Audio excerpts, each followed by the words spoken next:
Estelle, the fierce Trill warrior princess, felt her heart race as she gazed upon the muscular form of the human male before her. This was not part of the plan. The massive Trill warship descends through Earth's atmosphere, its iridescent hull gleaming in the sunlight. Estelle stands at the command center, her translucent skin shimmering with anticipation. The conquest of Earth was supposed to be simple, a routine subjugation of an inferior species. But as the ship enters the lower atmosphere, alarms blare. "Multiple incoming projectiles!" a Trill officer shouts.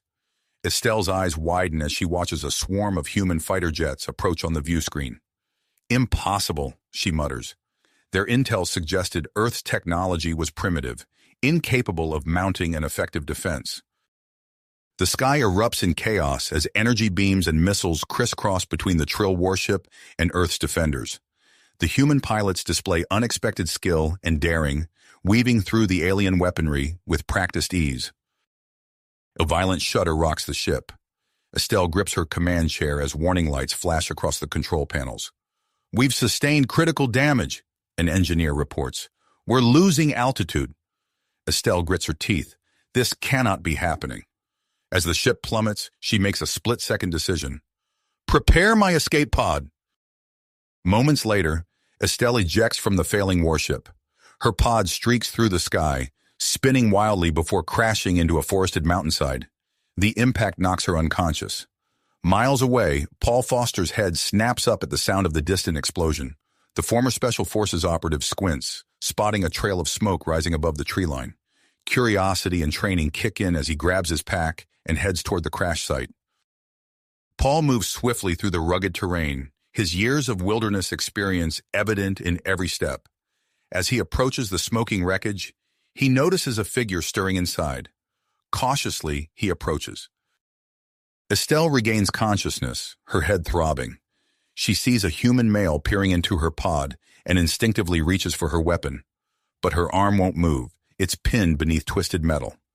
Paul assesses the situation quickly. Despite the alien's hostile glare, he can see she's injured and trapped. Making a decision that will alter the course of two civilizations, he begins to pry open the pod. Estelle watches in confusion as the human works to free her. She's struck by his physical prowess, so different from the lithe, delicate forms of Trill males. His muscles ripple as he strains against the metal, and Estelle feels an unexpected flutter in her chest. Finally, Paul manages to create an opening large enough for Estelle to squeeze through. As he helps her from the wreckage, their eyes meet. For a moment, the war between their species fades away, replaced by a primal connection neither fully understands. Meanwhile, across the globe, the Trill invasion meets unexpectedly fierce resistance. In New York, London, Beijing, and countless other cities, human military forces engage the alien attackers. The Trill, accustomed to easy conquests, find themselves struggling against Earth's diverse environments and the unpredictable tactics of its defenders. As governments worldwide declare states of emergency, a global resistance movement begins to form. Humanity, faced with extinction, discovers a unity and strength it never knew it possessed. Back in the Rocky Mountains, Paul tends to Estelle's wounds, unaware of the epic struggle unfolding across the planet. As night falls, they find themselves huddled near a small fire, two enemies forced to rely on each other for survival in the harsh wilderness. Estelle watches Paul as he scans the darkening forest, alert for any threat. She feels a growing conflict between her mission and her newfound fascination with this human male. For the first time in her life, she questions everything she thought she knew about her species' superiority. As search parties from both sides scour the mountains, Paul and Estelle face an uncertain future. Their encounter will not only change their lives, but potentially the fate of two worlds. As the fire crackled and popped, casting flickering shadows across their faces, Paul and Estelle sat in uneasy silence. The night air grew colder, and Estelle shivered, her alien physiology ill-equipped for Earth's climate. Paul noticed and wordlessly draped his jacket over her shoulders. "Thank you," Estelle murmured, her luminescent eyes meeting his. The simple act of kindness stirred something within her, a feeling both foreign and exhilarating. Their moment of connection was abruptly shattered by the snap of a twig in the darkness. Paul was on his feet in an instant, his body tense and alert. Estelle tried to stand but winced as pain shot through her injured leg. "Stay down," Paul whispered, his eyes scanning the tree line. Suddenly, multiple beams of light cut through the darkness, accompanied by the sound of heavy boots crunching leaves. Paul stepped protectively in front of Estelle, his hand instinctively reaching for a weapon he no longer carried. "Don't move!" a gruff voice bellowed. 5 figures emerged from the shadows, their rifles trained on Paul and Estelle. "We're unarmed," Paul called out, his voice steady despite the tension coursing through him. The leader of the group, a weathered man with a salt and pepper beard, stepped forward. His eyes narrowed as he took in the scene before him. A human man standing guard over an injured alien. "I'm Jack Harper," the man growled, "and you two have got some explaining to do." Paul slowly raised his hands, his mind racing to find a way out of this predicament. "I'm Paul Foster, former Special Forces. I found her crashed escape pod and you decided to play nurse to the enemy?" Jack interrupted, his voice dripping with sarcasm. Estelle struggled to her feet, leaning heavily on Paul for support. "Please," she said, her voice clear and strong despite her weakened state. "I mean you no harm." Jack's team exchanged uneasy glances, clearly thrown by the alien's perfect English and non-threatening demeanor. After a tense moment, Jack lowered his weapon slightly.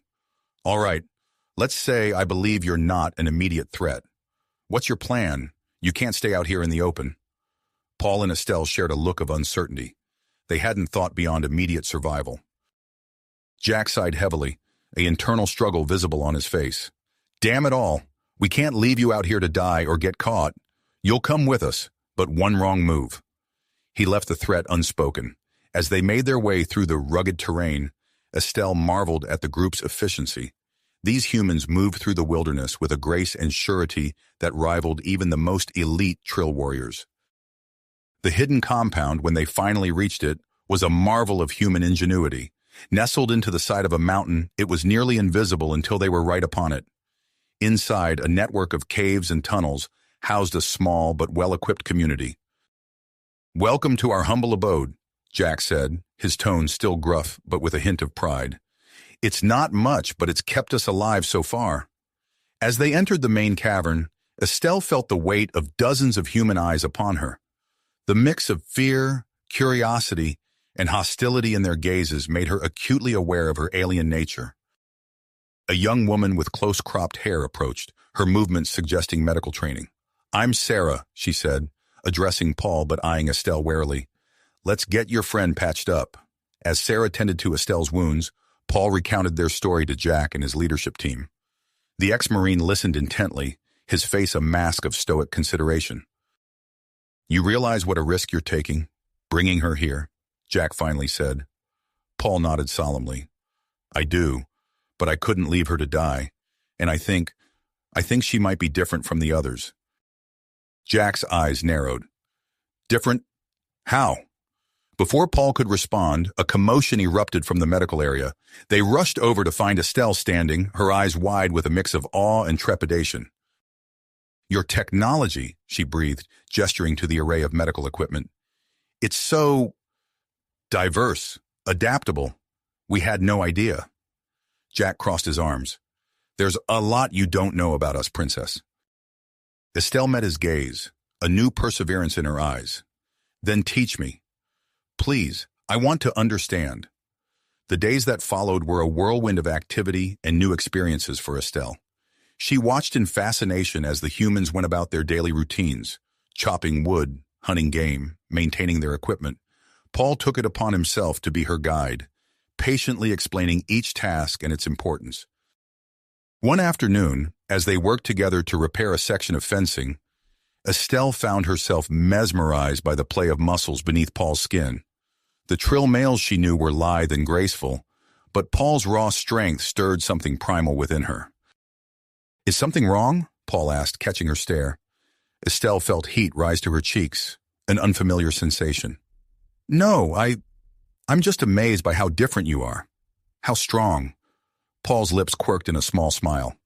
"We do what we have to survive." As they worked, Paul couldn't help but notice the grace in Estelle's movements, the intelligence shining in her eyes. He found himself drawn to her, despite every logical part of his brain screaming that it was wrong. Their growing connection didn't go unnoticed. Jack pulled Paul aside one evening, his face grave. "I hope you know what you're doing, son," he said. "She's not just some girl. She's the enemy." Paul bristled. "She's a person, Jack, and I think she might be our best chance at ending this war without more bloodshed." Jack's radio crackled to life before he could respond. The voice on the other end was urgent, filled with static but clear enough to understand. "Major counteroffensive. Both sides searching. Alien biosignature detected in the area." Paul and Jack locked eyes, the implications clear. Their time was running out. As night fell, Paul found Estelle standing alone at the edge of the compound, her gaze fixed on the stars above. "You're thinking about home," he said softly, coming to stand beside her. Estelle nodded, her expression conflicted. "Everything I thought I knew, it's all changing. Paul, I don't know if I can go back." Paul's heart raced as he turned to face her. The moonlight illuminated her alien features, beautiful and otherworldly. Without thinking, he leaned in, his lips meeting hers in a kiss that sent shockwaves through both of them. For a moment the war faded away. There was only this, the connection between two beings from different worlds, drawn together against the odds. But reality came crashing back as the sound of distant engines filled the air.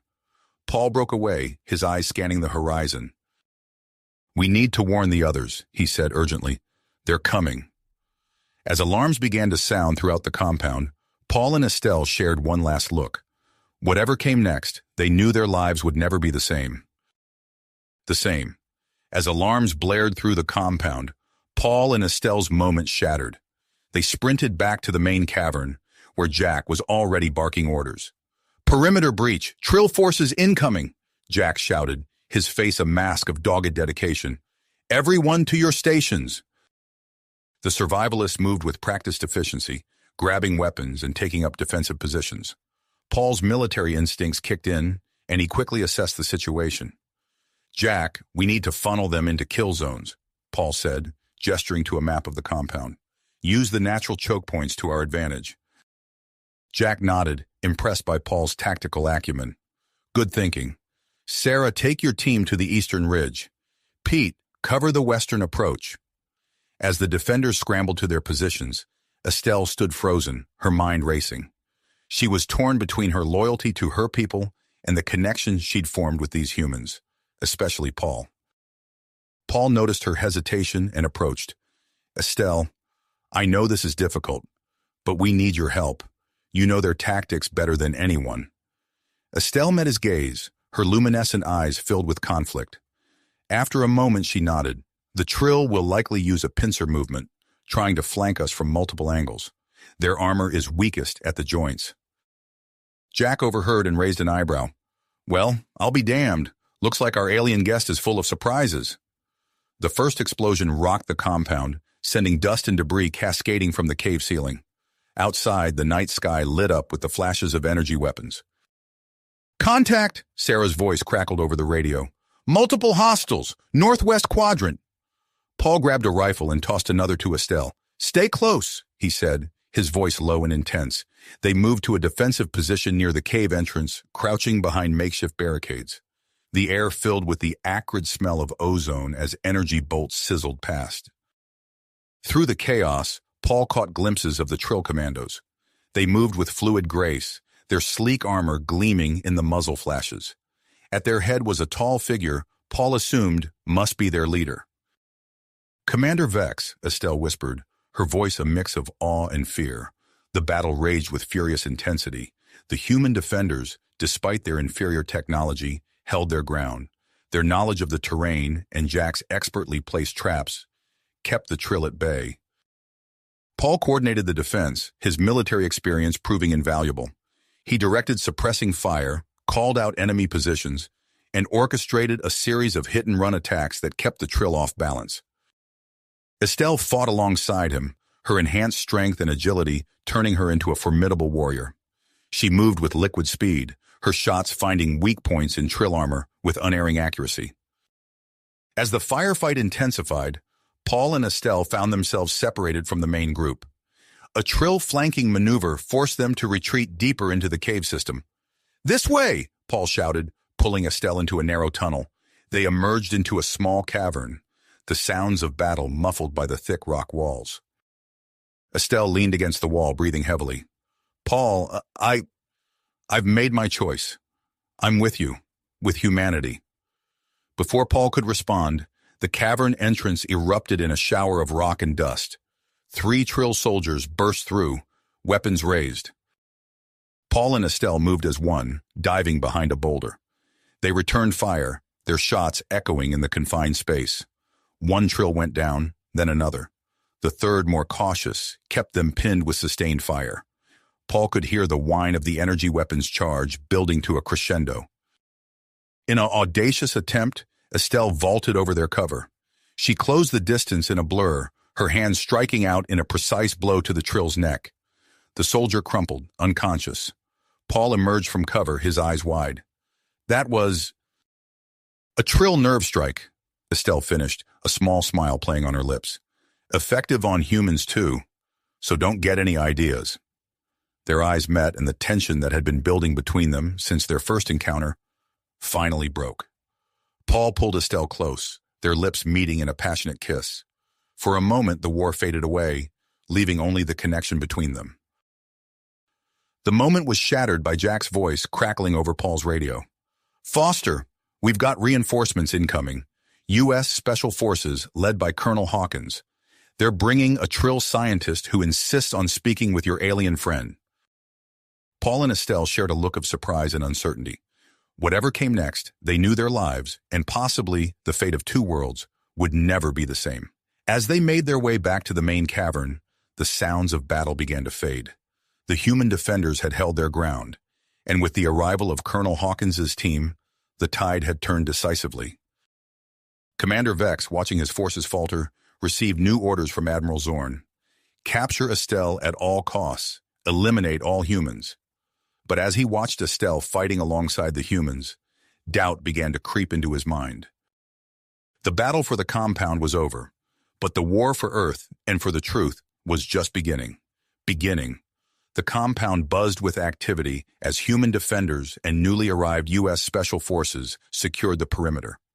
Paul and Estelle made their way through the throng of soldiers, their eyes scanning for Colonel Hawkins and the mysterious Trill scientist. They found them in a makeshift command center, huddled over a holographic display of the battlefield. Colonel Sarah Hawkins, a tall woman with steel-gray hair and piercing blue eyes, looked up as they approached. "Foster," she nodded to Paul, then turned her gaze to Estelle. "And you must be our Trill defector. I'm Colonel Hawkins. This is Dr. Lyrax." The Trill scientist stepped forward, his eyes wide with a mix of excitement and trepidation.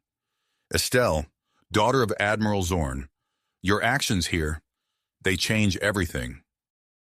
Estelle tensed, her hand instinctively seeking Paul's. "What do you mean?" Dr. Lyrax took a deep breath. "The invasion, the supposed threat from humanity, it's all based on lies. Admiral Zorn has been manipulating data, fabricating evidence to justify this war." The revelation hit Estelle like a physical blow. She staggered, steadied only by Paul's firm grip on her arm. That's impossible. My father would never—" "I have proof," Dr. Lyrax interrupted, his voice gentle but insistent. He produced a data crystal, its surface glowing with stored information. "Everything is here. The true survey data, the Admiral's secret communications, even records of his dealings with certain Earth factions who stood to profit from the conflict." Paul's mind raced, processing the implications. "We need to get this information out to both sides. It could end the war." Colonel Hawkins nodded, her expression grim. "Agreed, but it won't be easy. Admiral Zorn controls all official Trill communication channels. We'd need to broadcast from their command ship itself." A plan began to form in Paul's mind. He looked at Estelle, saw the dedication in her eyes, and knew she was thinking the same thing. "We'll do it," he said. "Estelle and I. We can infiltrate the ship, get to the communication center." Jack Harper, who had been silently observing, stepped forward. "You're not going alone. I'm coming with you." Colonel Hawkins studied them for a moment, then nodded. All right, we have a captured Trill shuttle. It should get you close enough to dock undetected. Dr. Lyrax, you'll go with them.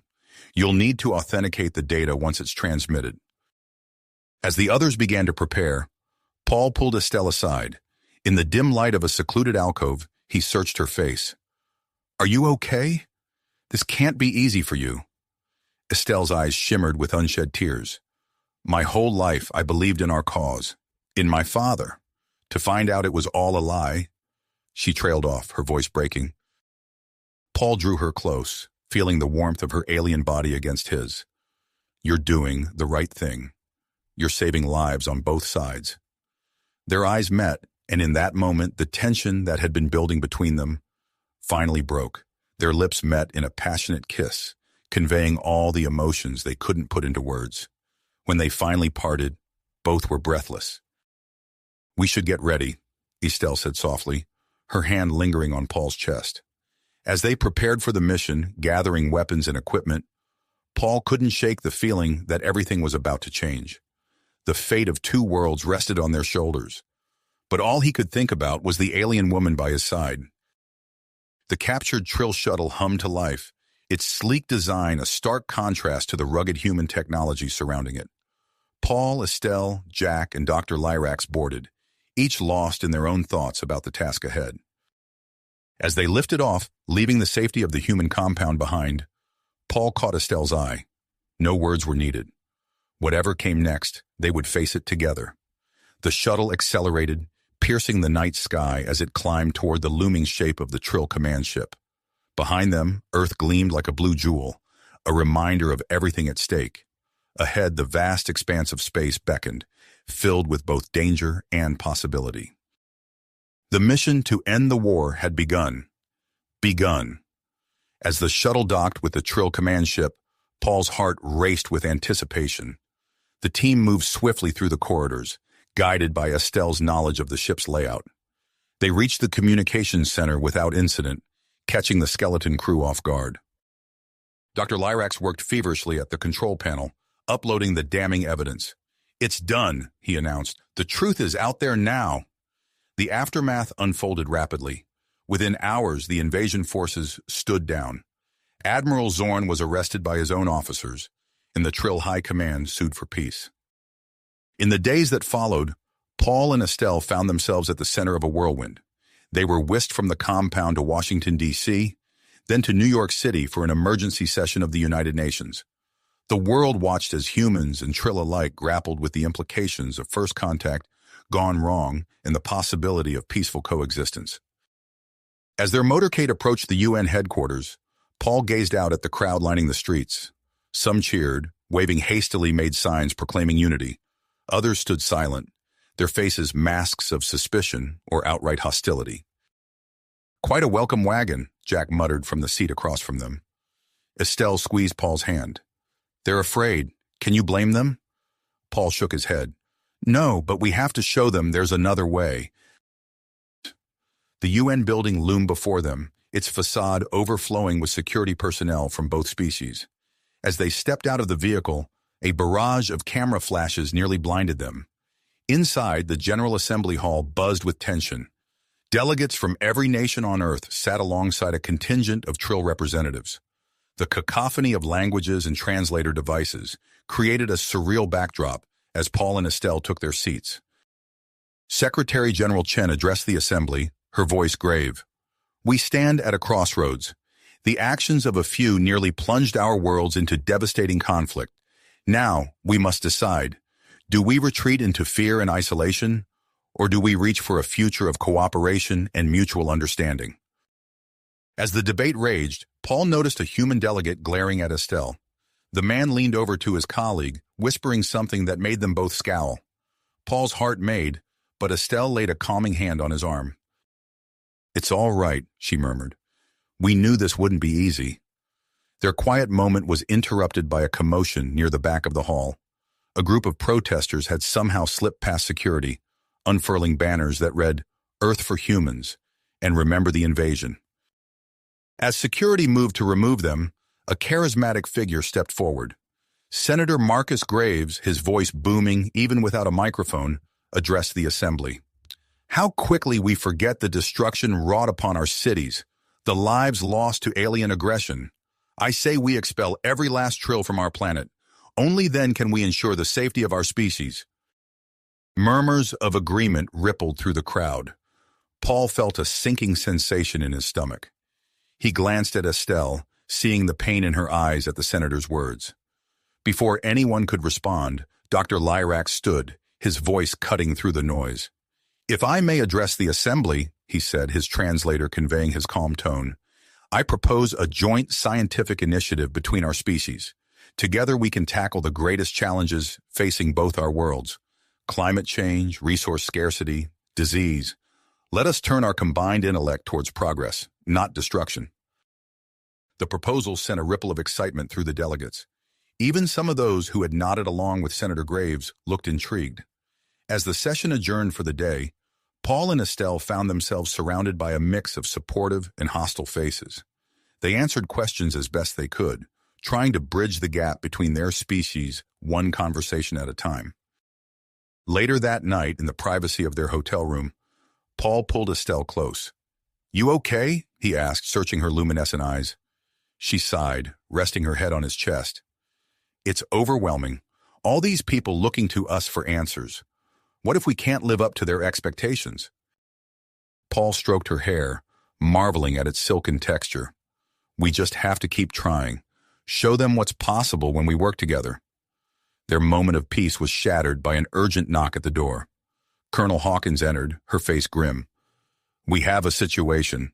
Admiral Zorn has escaped custody." Paul felt Estelle stiffen in his arms. The fragile peace they had worked so hard to achieve suddenly seemed more precarious than ever. As they hurried to follow Colonel Hawkins, Paul couldn't shake the feeling that their greatest challenges still lay ahead.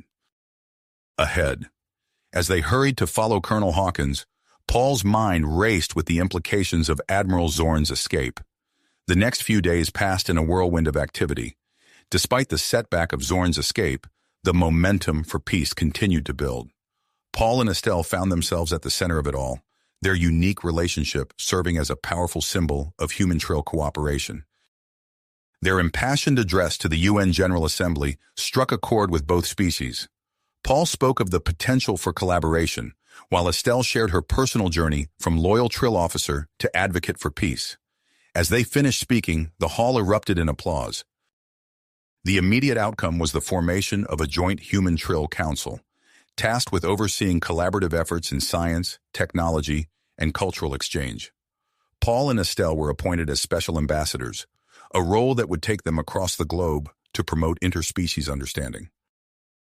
Their first mission brought them to a remote Trill outpost nestled deep in the Amazonian rainforest.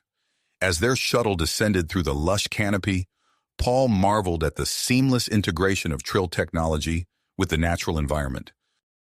Dr. Lyra, a Trill botanist with striking purple markings along her neck, greeted them as they disembarked.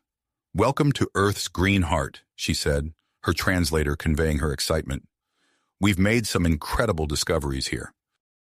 She led them through the facility, pointing out various experiments and samples. "This plant," she said, indicating a vibrant blue flower, "contains compounds that could potentially cure several human autoimmune diseases. And this one," she gestured to a twisting vine, "might help with a genetic condition that's plagued Trill for generations." Paul watched Estelle's face light up as she examined the specimens. He realized that this was exactly the kind of collaboration they had been advocating for. Their tour was interrupted by a sudden commotion. A young Trill burst into the lab, his face pale. "Ambassador Estelle," he panted, "we've received word. Your father, Admiral Zorn, he's here." Paul's hand went instinctively to his sidearm. "Here? In the Amazon?" The young Trill nodded. "Our long-range sensors picked up a small Trill craft approaching. We intercepted a transmission. It's him." Estelle's face hardened. "What does he want?" Before anyone could respond, alarms blared throughout the facility. Dr. Lyra rushed to a nearby console. "We're under attack. Multiple hostiles approaching from the north." Paul's military training kicked in. He turned to the facility's security chief, a stocky Trill named Vex. "What are our defenses?" Vex pulled up a holographic display of the outpost. "We have energy shields, but they're designed for environmental protection. Not military grade. We have a small security force, but we're scientists, not soldiers. Paul nodded, his mind already formulating a plan. We'll need to use the jungle to our advantage. Estelle, you know Trill tactics better than anyone. Can you coordinate with Vex to set up defensive positions? Estelle nodded, her expression a mix of willpower and conflict. Paul knew she was struggling with the idea of fighting against her own father. As they prepared for the attack, Paul organized mixed teams of humans and Trill, pairing those with combat experience with the scientists who knew the terrain. He was impressed by how quickly they adapted to working together, differences in biology and culture fading in the face of a common threat. The first wave of Zorn's forces hit like a thunderbolt. Energy weapons sizzled through the canopy, setting the surrounding jungle ablaze. Paul led a counterattack from the dense undergrowth, using the Trill's unfamiliarity with earth terrain to his advantage.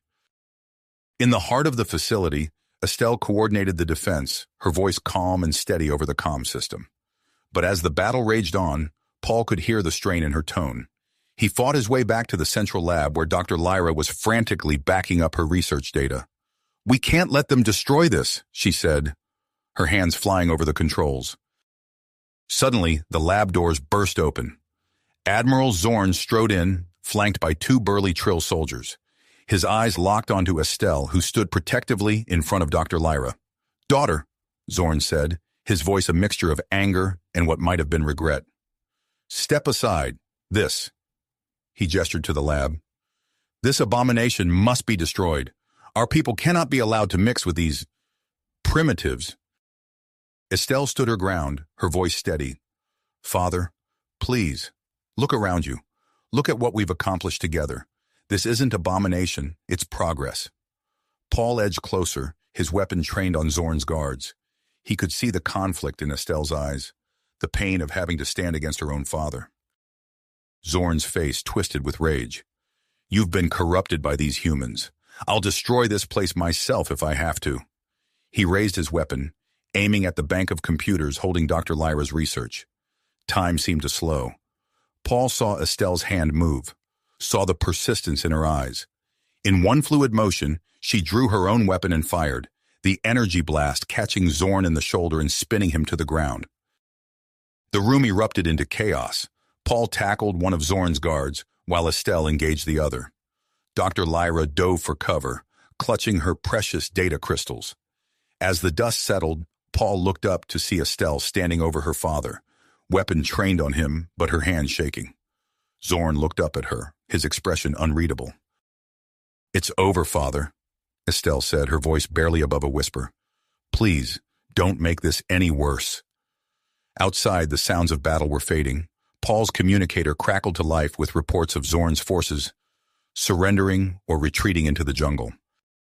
As Trill security personnel entered to take Zorn into custody, Paul moved to Estelle's side. He placed a hand on her shoulder, feeling the tension in her muscles. "You did the right thing," he said softly. Estelle nodded, her eyes never leaving her father as he was led away. "I know," she replied, "but knowing doesn't make it any easier." In the aftermath of the attack, as the facility buzzed with activity and the jungle smoldered, Paul and Estelle found a moment of quiet.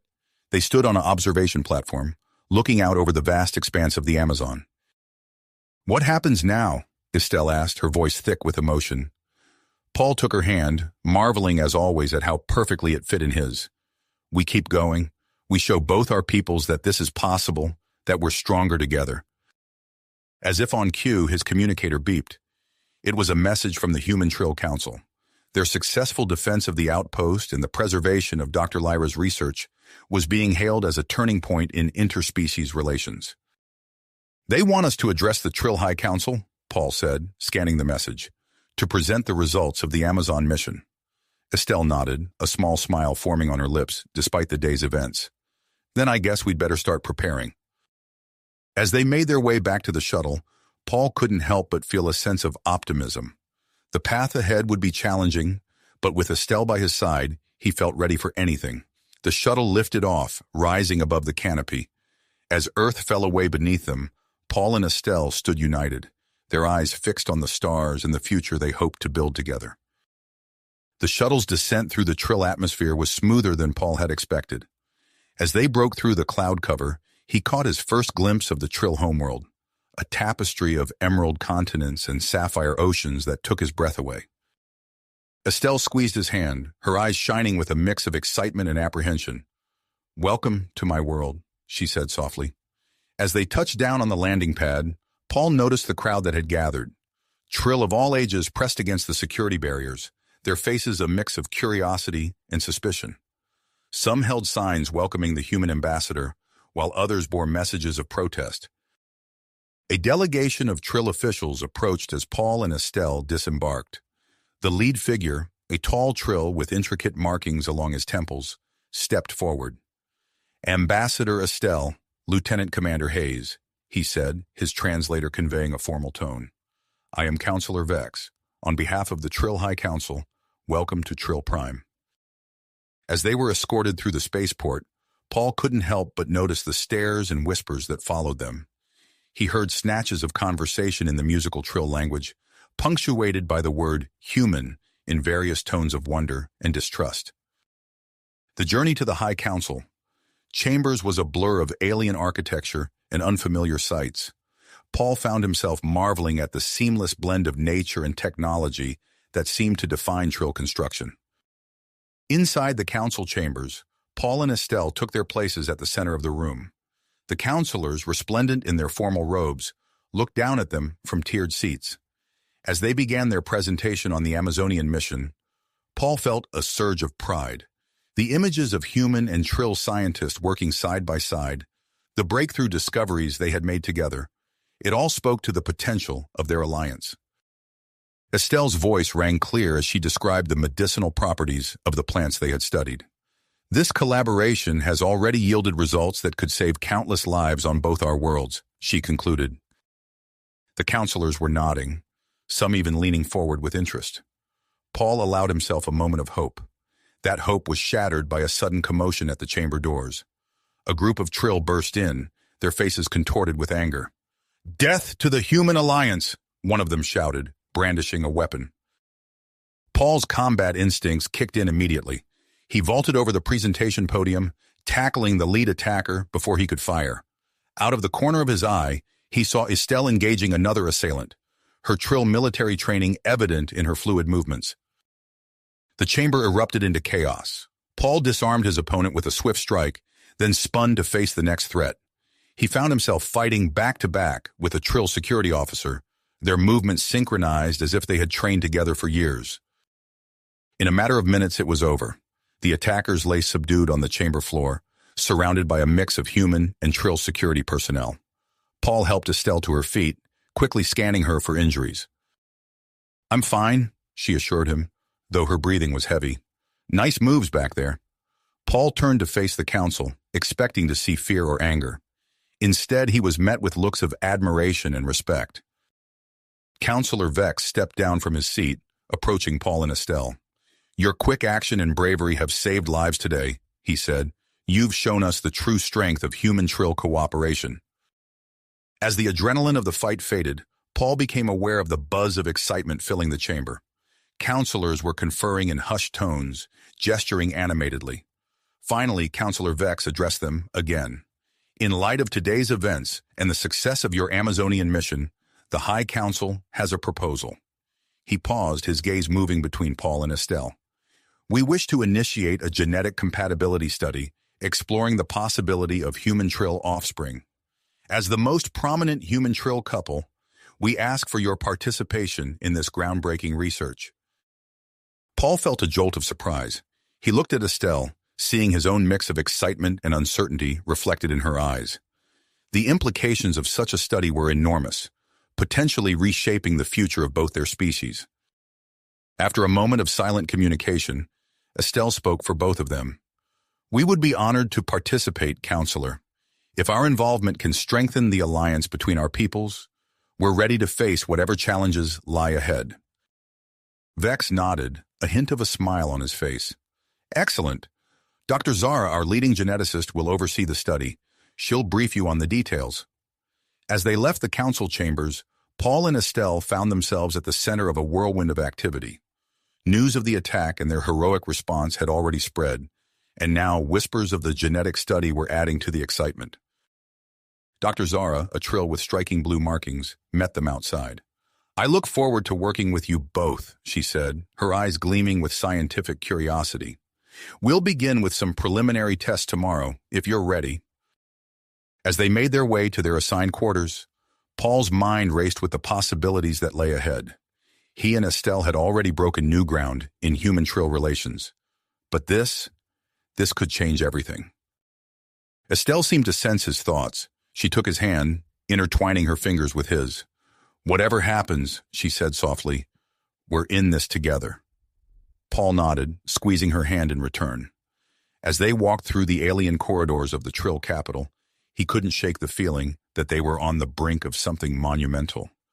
The genetic study was just the beginning. What other challenges and discoveries awaited them in this new chapter of human-Trill cooperation? Relations had only just begun. As they approached their quarters, Paul's communicator chirped urgently. "Commander Hayes, Ambassador Estelle, report to Central Command immediately," a tense voice ordered. They exchanged worried glances before hurrying through the winding corridors of the Trill capital. Upon entering the command center, they were met with a scene of controlled chaos. Trill and human officials huddled around holographic displays, their faces etched with concern. Counselor Vex approached them, his usual composure strained.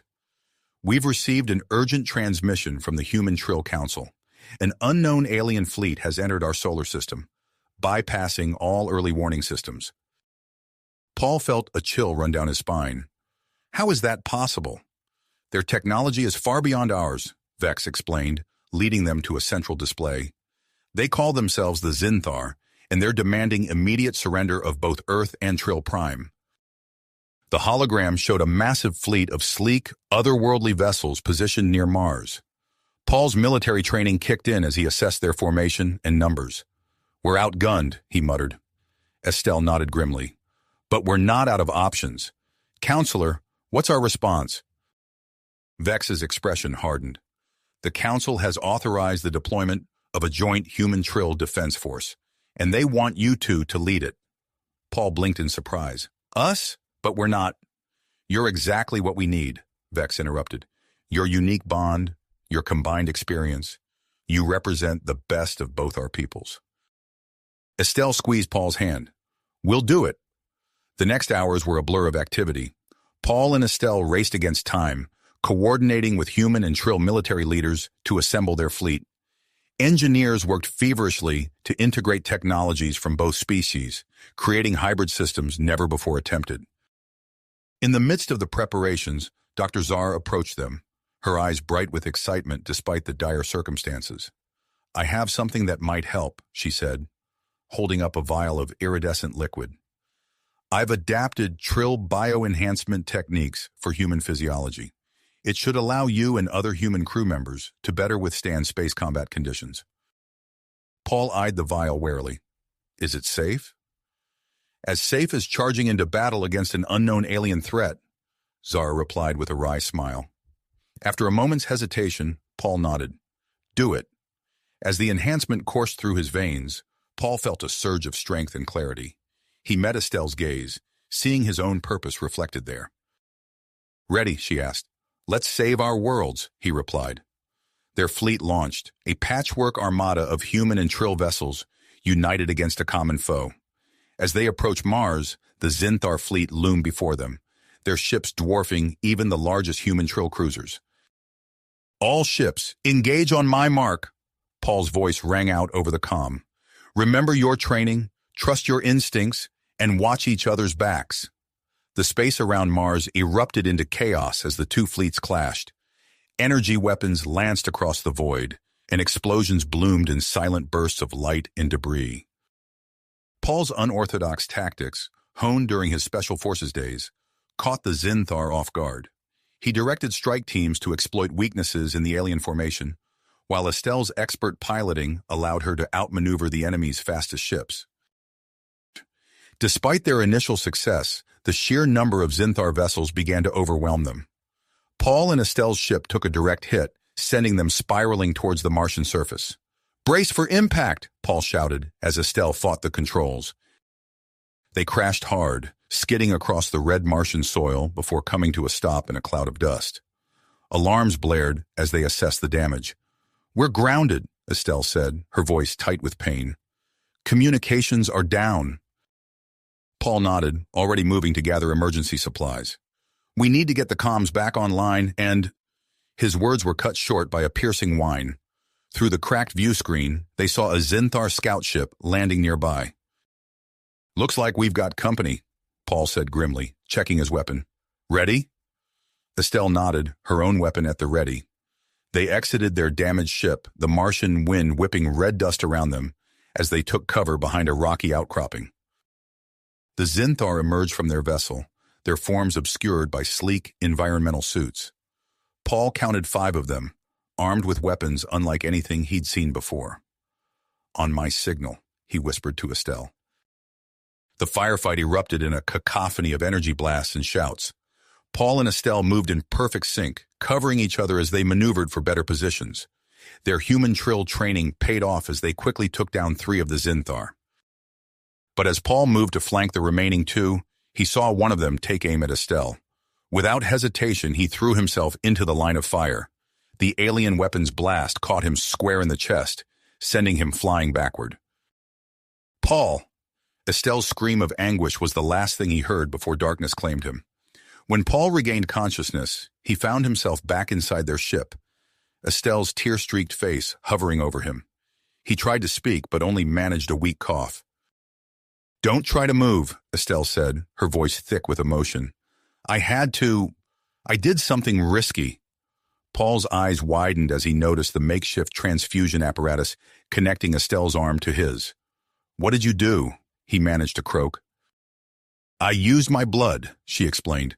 "The enhancements, combined with our genetic compatibility, it was the only way to save you." As Estelle's words sank in, Paul became aware of strange sensations coursing through his body.